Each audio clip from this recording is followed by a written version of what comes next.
So who knows, maybe we'll end up getting drunk tonight. Our first yaks.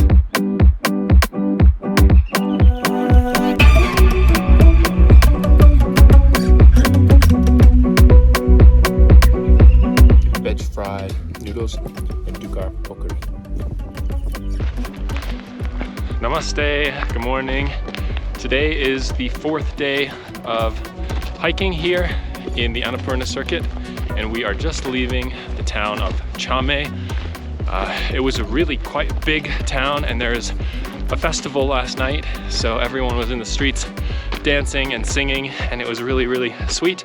They were celebrating the dog yesterday, so every dog that we came across was wearing a collar of marigolds and had a big bright tika on their forehead. Today they're celebrating the cow, so hopefully I can get some good shots of the cows all decorated as well. We are walking today to Upper Pisang. It's going to take about 5.5 hours, and it's mostly alpine forests. We are completely out of the jungle, and as you can see by my new stylish beanie, 600 rupees, it's getting a little bit chillier. So today we're climbing about 650 meters, I believe, to Upper Pisang, which is at 3,200 meters. So a good acclimatization day for going up. I know some people get altitude sickness there, but we are coming from our hometown, which is at about 2,700 meters. So we are already pretty acclimatized. We're lucky that we're coming straight from there, so this day shouldn't be too hard for us. There's a beautiful apple orchard halfway through the trek today, and they are famous for their apple pies and their apples and their apple cider. So it's the only place on the circuit you can book through Airbnb. It's about 60 bucks a night, which is crazy since everywhere else is pretty much free. So we're gonna stop there, maybe have some apple cider and some apple pie. So I hope you enjoy this day trekking with us, and we'll see you at lunch for that apple pie.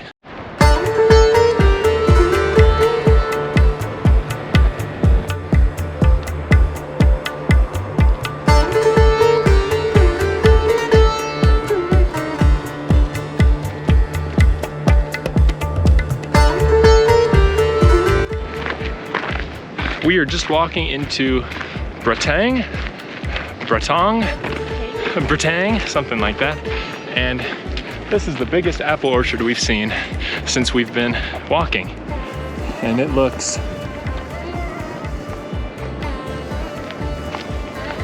well, it looks like a big proper orchard. And there's lots of people working out here. The buildings remind me of like big Swiss chalet kind of deals. And it's very alpine here. It's like we could be in Europe or North America right now. So we were just walking on pure pine needles, and we were laughing because it's exactly the kind of forest that we're used to back home. So it felt pretty much the same as just walking back home, except we don't get mountains like that. We're like this back home. But yeah, we're just walking up to where we're hopefully gonna get some apple cider and some apple pie.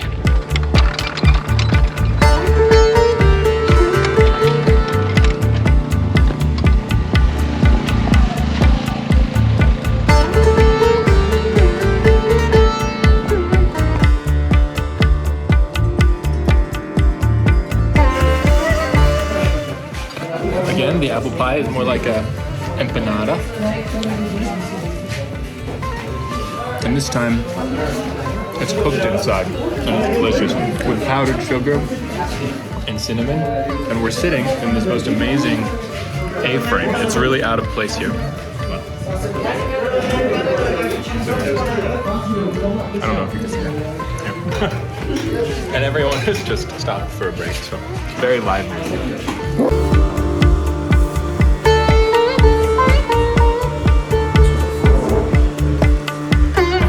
So this is the inside of this really fancy lodge up here. $60 a night. The roof, the lobby.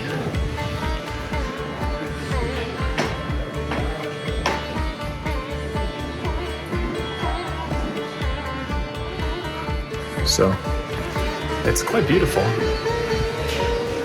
but a little over our budget. I think this way we can go outside and take just a look right at the apple orchard.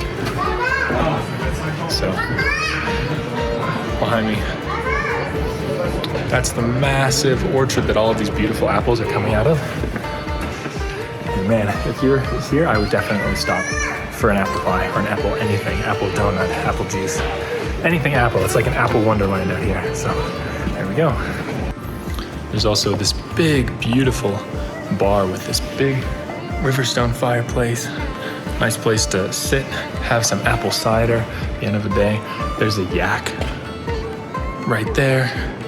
And I guess this is like a bow hunting lodge because I've been seeing a lot of these bows strung up everywhere. So definitely worth a little visit, even if you're not staying here, just to go in and have a little taste of luxury before you get back on the road.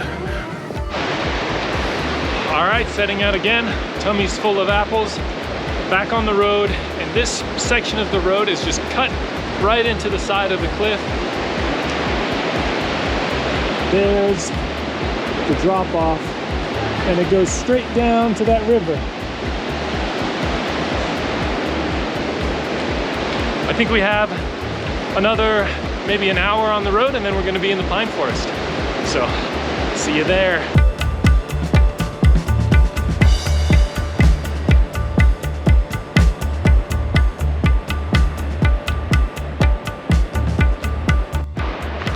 Just come around the bend and you can see behind me the mountains that we've been walking to pretty much this entire day. But in front of us, there's a sweeping vista of a mountain.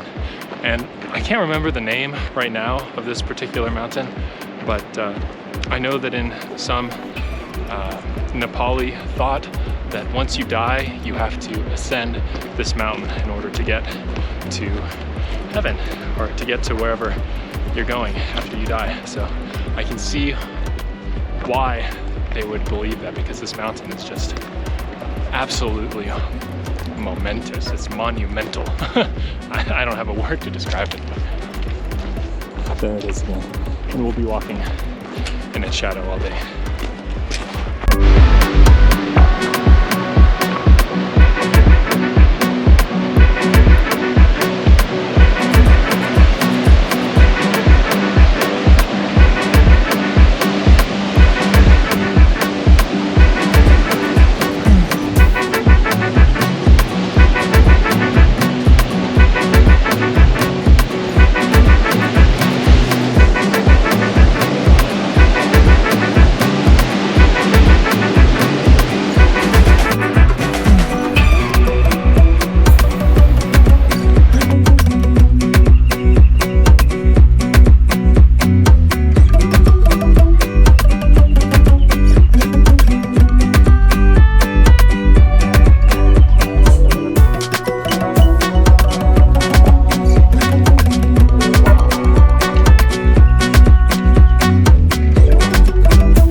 We've been hiking for about 3 hours and we're just coming into Annapurna.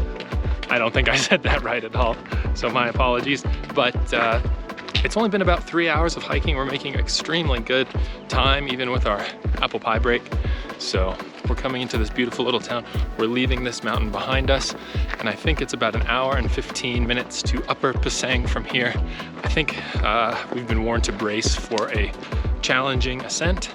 I think we're going up quite a bit in altitude, but we should be there by the mid-afternoon, and just enough time to chill out and have some tea before it gets too cold up here. But here we are at Annapurna.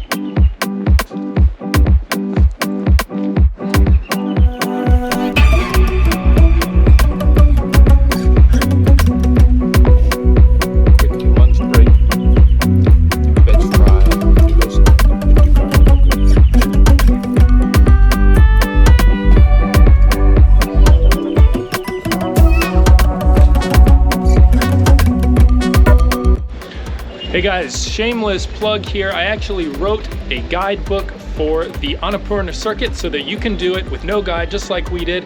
It's a one-stop shop full of all the information that you're gonna need. So check it out, links in the bio. It's only $5.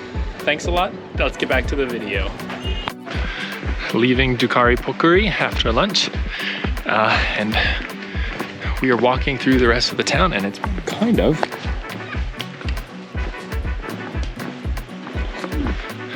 ramshackled compared to that bright, colorful, almost like a little ski town that we were just in. But still lots of Nepali charm. So an hour and 15 minutes to Upper Pisang. It's supposed to be super, super beautiful on the way up there. So enjoy our hike and we'll see you there. Namaste, cow.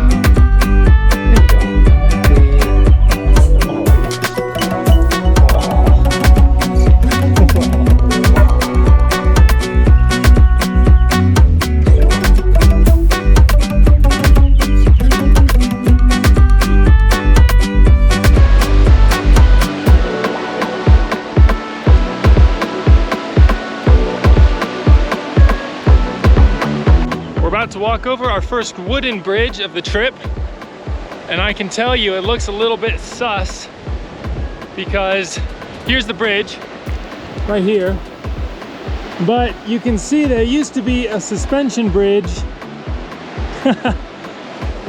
and that's well and good gone. But look at this amazing view that we have here of this big full mountain. And Upper Pisang is this way. And look at that, I was talking to you and distracting myself, and the Sus Bridge is crossed.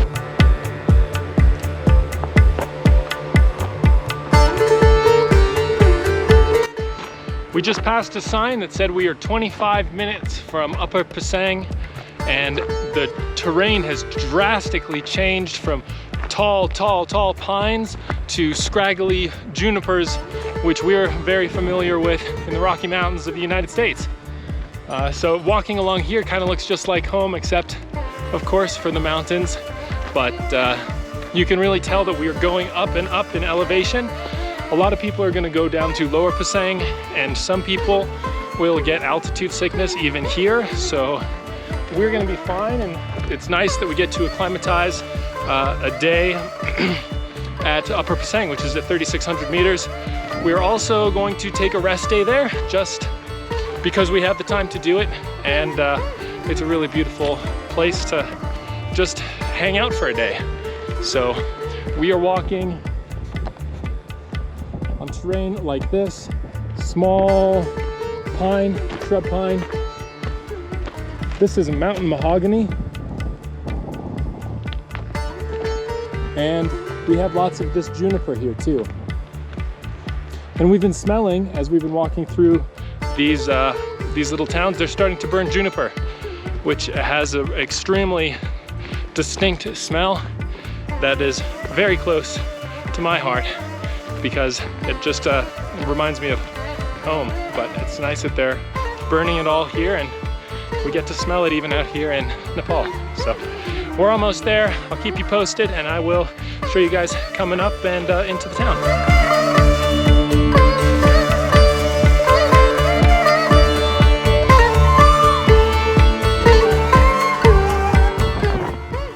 We're 10 minutes outside of Upper Pisang, and we just stumbled across our first yaks.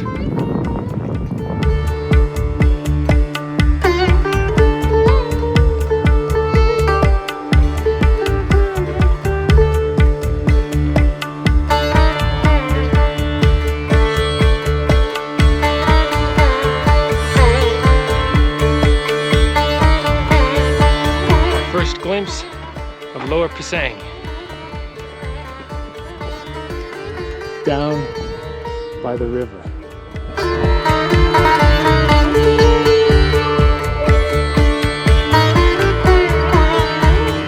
We are in a very new guest house, and it looks like just a tiny little box of plywood, but we have our own bathroom with a Western toilet. And that's not the reason we decided to stay here. But the reason was, so pretty amazing view. And there's a big common room with a fireplace with huge windows that's just sticking right over the cliff. So we had 360 views of all the mountains, the ones that we were hiking on yesterday, today, and what we'll be going to tomorrow. So I'm happy with here today, and it'll be nice to have our own private bathroom for our best day. And Kailani just took a nice hot shower, and I'm gonna be next in the morning. Maybe do a little shave too. All right, for our first meal in Upper Pisang, we decided to go with a veg pizza. Let's see how it is. All right, let's give this a try. It's all falling over.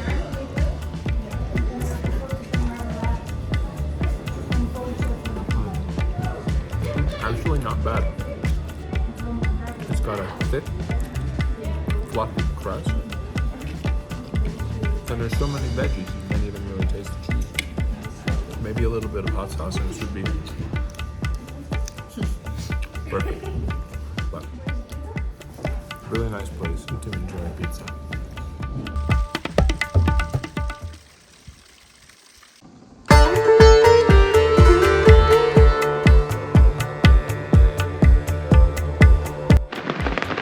We've made it to Upper Pisang, and we dropped our bags off, we got a room, and we are going to see if we can find the Gampa, which is the monastery. There's a new Gampa and an old Gampa, and they're both up there. You can see this is kind of the new, where we are right now is kind of the new part of the town. You can really tell it's all new construction tea houses.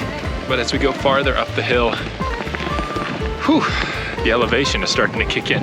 As we go farther up the hill, you're gonna notice that the houses are all made out of stone with wood roofs. Isn't that right, Kailani?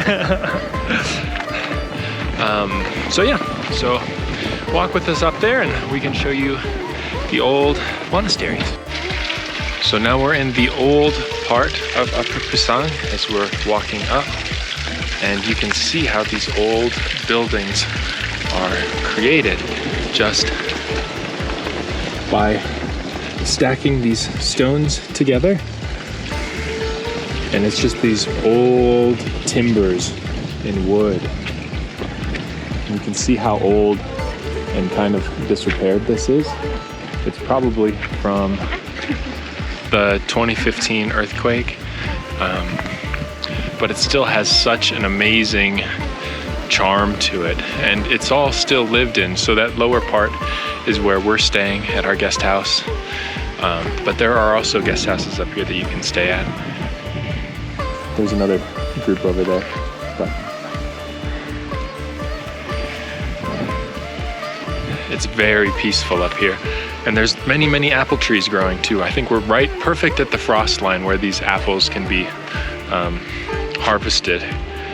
But I think to get to the Gampa, maybe we're gonna wait till this group leaves, but we're gonna go up here, and you can see the very top of the stupa peeking up over there, and we're just surrounded 360 degrees by big beautiful mountains. So let's keep walking around, and I'll see if I can find some other cool stuff to show you guys.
craftsmanship was amazing. The level of craftsmanship everywhere in this town is amazing. We're walking back through the old district, and behind me, these roofs. It's just wooden shingles with these big stones set on them. And I don't think I've ever seen a more beautiful roof in my entire life. So, I mean, just the level of craftsmanship in Nepal is just absolutely amazing. So now it's back off to dinner for some dal bhat, and then back hiking tomorrow.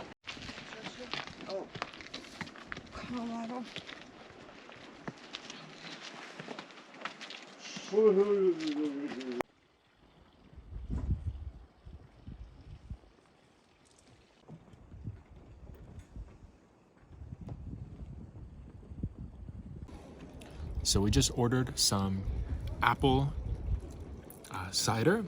It doesn't taste like beer. It tastes more like apple flavored sake. So it was kind of expensive, 200 rupees for a glass, but it's quite potent. So who knows, maybe we'll end up getting drunk tonight.